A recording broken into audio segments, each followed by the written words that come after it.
It's the coronavirus time, and maybe you don't have egg dye at home, but you'd like to celebrate Easter and dye some eggs. You can use something commonly found in people's homes, old silk ties, or you could ask your neighbors like I did.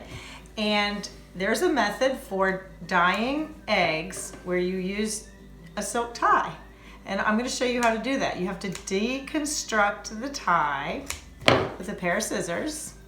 And that means you have to sort of take out the insides and get a nice square piece because you're going to wrap your egg with this silk tie. It has to be 100% silk, and most ties will tell you that they are 100% silk.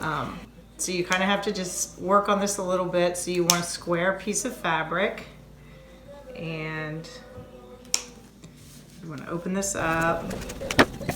Now you want the beautiful right side of the fabric to wrap around and touch as much as possible your egg. So you just have to fold it and try and just tighten it up to the egg as much as you can.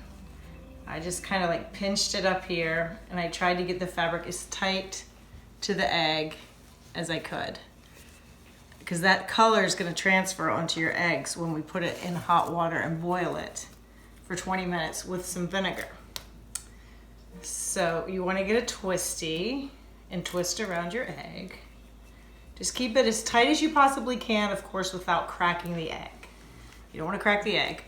And then you want to wrap it in a lightweight, light color fabric like an old pillowcase, which I cut into squares.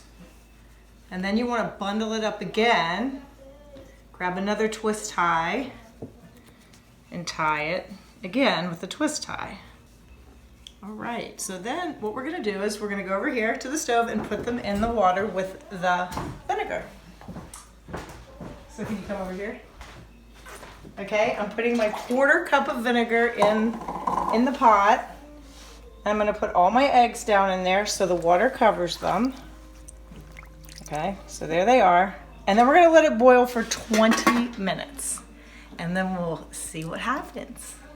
All right, so we finished, we pulled our eggs out, and we're looking at them. It's kind of faded, but I still like the effect. Here are some other ones we used. I wanted to give a couple tips. Rubber bands work better than twist ties, so I found that out. It holds the fabric tighter. And the one thing I didn't say is we're using fresh eggs, and they get hard boiled, but you shouldn't eat them because we don't know what was in the dye on the tie, so don't eat them. This is just for fun. The last thing I want to say is I saw this online, a bunch of different sites, but I think Martha Stewart was probably the first one to post it. Thanks, hope you had fun.